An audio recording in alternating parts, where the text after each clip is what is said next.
Teteh kita, silakan. Teteh. Tadi sebenarnya udah dipanggil. Iya. Jangan lupa. On. Assalamualaikum warahmatullahi wabarakatuh. Salam sejahtera untuk kita semua. Om Swastiastu, Namo Buddhaya, salam kebajikan, rahayu. Yang kami hormati pimpinan dan anggota Komisi 6 DPR RI, yang kami hormati Ketua Badan Perlindungan Konsumen beserta jajarannya, Ketua KPPU, Komisi Pengawas Persaingan Usaha beserta jajarannya. Terima kasih untuk pemaparannya.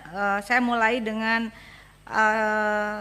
ingin mengusulkan juga kepada pimpinan dan anggota, kiranya di dalam rapat internal terkait politik legislasi yang akan diusulkan di dalam program legislasi nasional 2024-2029 dan program legislasi nasional prioritas di tahun 2025, kiranya saya ingin kita membahas, mempertimbangkan perlunya revisi atas Undang-Undang Nomor 5 Tahun 1999 tentang larangan praktek monopoli dan persaingan usaha tidak sehat, dan Undang-Undang Nomor 8 Tahun 99 tentang perlindungan konsumen.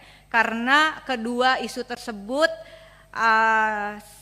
dalam analisis yang saya lakukan, produk hukum yang ada yaitu berupa undang-undang sudah harus diperbaiki karena situasi, kondisi termasuk geopolitik dan geoekonomi yang juga mempengaruhi terhadap persaingan usaha dan kemudian juga perlindungan konsumen tentu telah berubah, sehingga dua revisi undang-undang tersebut saya berharap juga dapat diajukan oleh Komisi 6, tentu kita dalam koordinasi dan komunikasi dengan BPKN dan KPPU.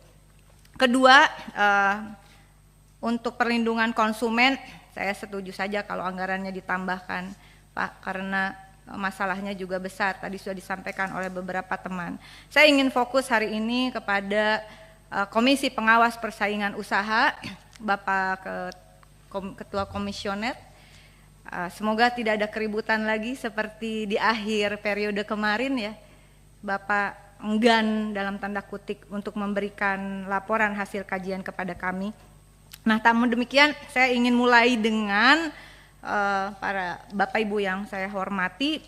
Telah terbit Peraturan Presiden Republik Indonesia Nomor 100 Tahun 2024 tentang Komisi Pengawas Persaingan Usaha yang ditetapkan di Jakarta 10 September 2024. Kenapa ini menjadi penting? Karena menurut saya sambil menunggu revisi Ibu Ketua, inilah landasan hukum kita bersama. Perpres ini memiliki kekuatan hukum yang mengikat bagi kita semua. Nomor 100 tahun 2024 tentang Komisi Pengawas Persaingan Usaha. Sebelum ke dalam substansi, saya ingin mengingatkan Bapak, kita juga ada Undang-Undang ASN yang baru ya, betul Pak ya, di mana pegawai non ASN atau honorer begitu, termasuk di KPPU, akhir masa jabatan status ini ada di bulan Desember 2024 pimpinan. Namun dalam pantauan saya tidak tahu sejauh mana para pimpinan di KPPU ini mengurus status pegawai KPPU yang 95%-nya non ASN. Total kurang lebih 411 pegawai kalau saya tidak salah. Bisa dibayangkan 95% non ASN, mohon dibantu Bapak. Tadi pemaparan yang luar biasa, tidak akan jalan kalau pegawainya ini kemudian statusnya tidak jelas di Desember. Mereka tidak akan bisa gajian tuh nanti bulan Desember. Waktu hanya 1 bulan loh Pak. Mohon bantuannya, dukungan dari Ketua KPPU dan pimpinan KPPU yang lain. Kok saya yang minta dukungan ya Pak ya? Nasib pegawai KPPU ini 95% non ASN ditentukan nanti Desember 2024. Bapak harus gercep Pak. Program tadi nggak bisa jalan kalau nggak ada pegawai. Kan nggak mungkin pimpinan sendiri yang mengerjakan. Yang di belakang nggak ada yang setuju ya. Bisa nggak gajian pimpinan Desember, dan juga tidak ada konsekuensi dari kekuatan hukumnya mereka bekerja apa. Kemudian yang kedua, saya belum mendengar ini ya. Ini kan lagi rame nih soal importasi gula, Bapak. Giliran Starling, KPPU cepet banget langsung ya. Langsung respon yang kita kritik waktu itu Komisi 6. Tapi importasi gula, Bapak. KPPU pernah membuat position paper terhadap kebijakan dalam industri gula, tapi 2010. Oleh karena itu, isu yang sedang hangat sekarang ini, di mana posisi KPPU?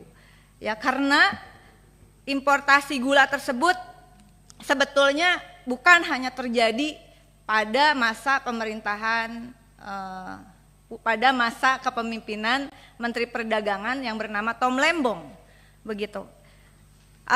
Saya minta data, dan saya minta kajian. Pimpinan mudah-mudahan bisa, karena ini akan membuka ruang kita untuk meminta KPPU melakukan tugasnya, begitu. Saya senang keluar Perpres ini.